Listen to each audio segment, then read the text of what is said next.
Kapag ganito naman, account restricted, identity confirmation field.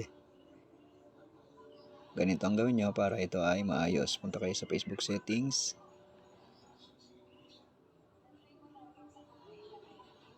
Then ito, personal details, identity confirmation.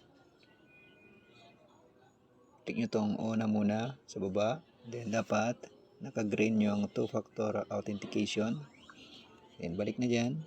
Then dito na kayo, select your country, Philippines. Then next, continue. Personal ID. Then upload your ID. Next. Bili ka lang dito kung anong available na ID mo. Kung wala ka sa mga nandito, click mo tong show more. Yan, pili ka pa dyan kung anong meron dyan. Kung wala ka pa ring ID sa mga nabanggit, click mo lang itong I don't have any of this. Yan, you can upload 2 different official documents instead of an ID. Or, pwede rin yung company or school ID. Then, check mo na dito, see a list of documents we accept.